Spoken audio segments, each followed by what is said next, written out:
seductively. "I like young, muscular men like you.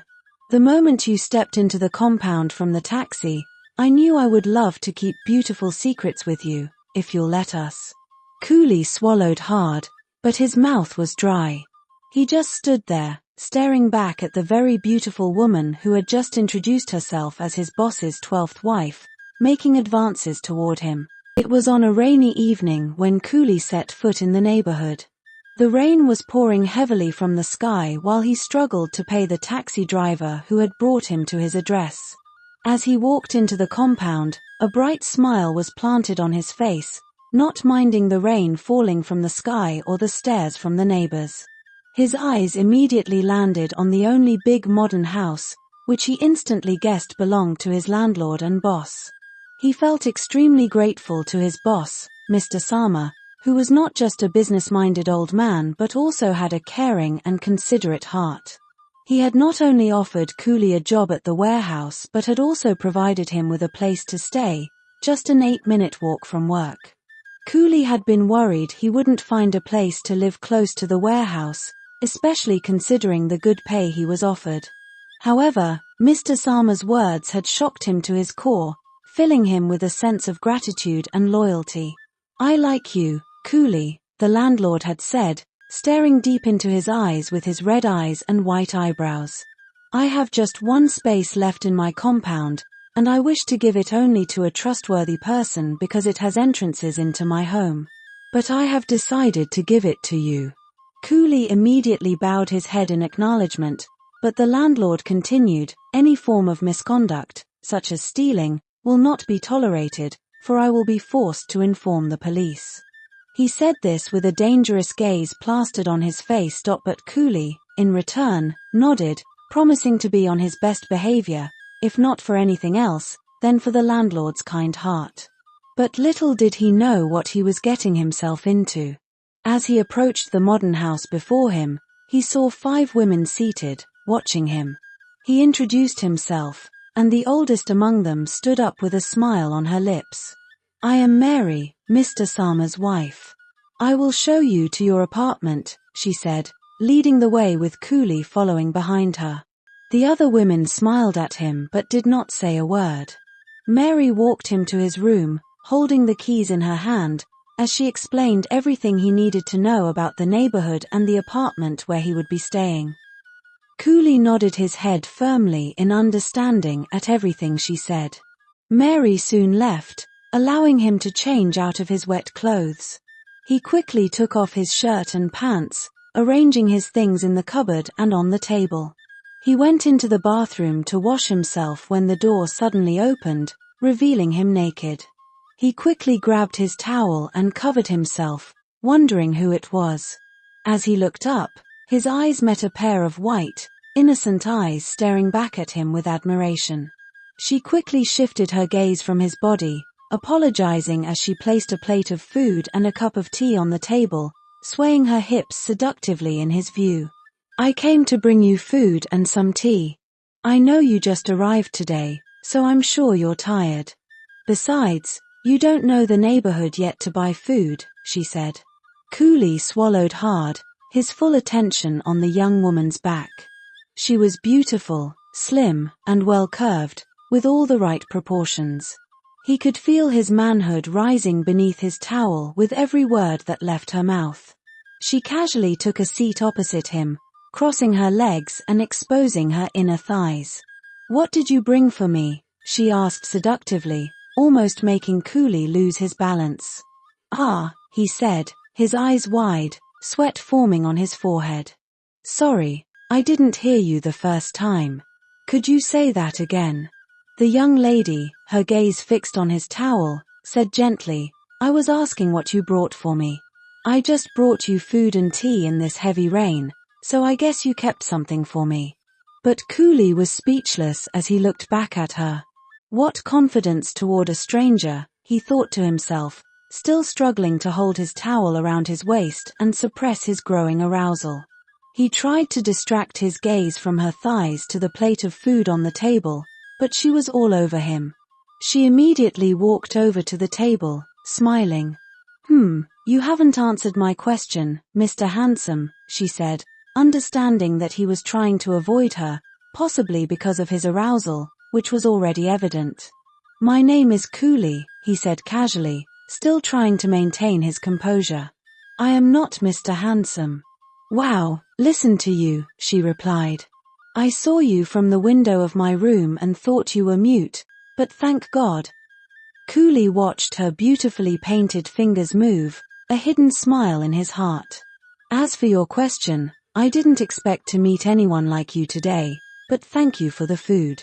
I will definitely get you something tomorrow when I get familiar with the neighborhood, he said, looking into her white eyes, which he could barely tear himself away from. Good enough, she said with a pouty expression that melted his heart. Cooley calmly placed a hand on her shoulder, assuring her that he would get her something the next day, but to his surprise, she held onto his hand and moved it to her neck. That's okay, she said, smiling but still holding his hand below her neck. She moved his fingers from her neck seductively to his chest, keeping eye contact with Cooley as she spoke. My name is Susan, and I am Mr. Sama's 12th wife. Cooley expected her words to turn him off, but instead, something primal in him immediately awoke as he gazed at her lustfully. I like you, she said, placing two of her fingers on his nipples and drawing a circle around them seductively. I like young, muscular men like you. The moment you stepped into the compound from the taxi, I knew I would love to keep beautiful secrets with you, if you'll let us. Cooley swallowed hard, but his mouth was dry. He just stood there, staring back at the very beautiful woman who had just introduced herself as his boss's 12th wife, making advances toward him. I love to keep secrets, and trust me, no one will know. Cooley could barely hold on to his towel, hoping it wouldn't fall under her seductive gaze. Oh my God, this girl is tempting the hell out of me, he mumbled under his breath. Unable to control himself, Cooley lay with the young, enchanting lady on the beautifully made bed, unaware of the dangers he was putting himself into. The next morning, he woke up earlier than usual, perhaps because of the sudden change in environment. He decided to take a walk around the compound and saw other young men getting ready for work. After talking with them, he soon noticed that they were all also working at the warehouse and had moved into the compound just one day apart from each other. He smiled at them and introduced himself, hoping to work peacefully with them. That afternoon, Mr. Sama showed him around the compound again before taking him to the warehouse to prepare him to start work the next morning. Upon his return from the warehouse and remembering his discussion with Mr. Sama, Cooley nodded in agreement, but his thoughts were interrupted when he saw Susan cooking in the kitchen. A smile appeared on his lips, which quickly disappeared for fear that Mr. Sama might see him. Cooley and Susan became very close, as she showered him with gifts every day after he returned from the warehouse. Of course, they continued their secret affair behind closed doors. Cooley soon started paying more attention to his surroundings and noticed that most of the warehouse workers in the compound had been replaced. When he asked Susan about this, she responded by saying they had all been transferred to different and better locations. Cooley took a deep breath, calming his worried heart. He knew that with someone as wealthy as Mr. Sama, there were likely different branches, and he hoped that one day he would be found hardworking enough to be transferred to a better location like his co-workers. As the weeks passed, he noticed that the little children he had seen around had all gone missing too. But Susan immediately clarified his thoughts, saying they had gone on holiday. Cooley had already befriended all the children and knew most of them by name. One evening, as Cooley lay on his bed after a tiring day at the warehouse, Susan frantically entered his room, her face filled with fear and tears streaming from her eyes. They know, she said frantically, scaring Cooley, who immediately asked if her husband was aware of their affair. But before Susan could respond, two of her co-wives entered his room, smiling. Yes, we know about your little affair, they said with evil gazes, their expressions more like those of blackmailers. How? He wondered to himself. We were about to tell our husband but decided against it, knowing what his reaction might be towards you." Cooley felt his heart drop into his stomach as fear gripped him. But they continued, "If you agree to sleep with us, then maybe we might reconsider." It was at that moment that Cooley realized he had gotten himself into trouble by becoming involved with 3 of Mr. Sama's wives. He was terrified of Mr. Sama's reaction, scared he might be jailed, and equally afraid of losing his job. Susan sat beside him and patted his shoulder gently. "Cooley, my husband will kill us if he finds out. Please do this for all of us to keep our secret." After contemplating for a few minutes, Cooley reluctantly accepted their conditions, afraid of going to prison if Mr. Sama found out, and fearful of the disappointment his boss and landlord would feel if he ever discovered what Cooley had done with Susan after all the kindness he had shown him. In the weeks that followed, Cooley's life was dominated by the 3 co-wives, who visited him nearly all the time. Mr. Sama, too, was less frequently at home. He was always traveling, which eased Cooley's fear of being caught in the act. Him and the 3 co-wives continued their affair in secret, with Cooley enjoying himself as much as he could. Over time, he became quite happy with the arrangement, looking forward to their visits each night. That was, until one day, after Mr. Sama had returned from a business trip, Susan came knocking at his door, holding an envelope.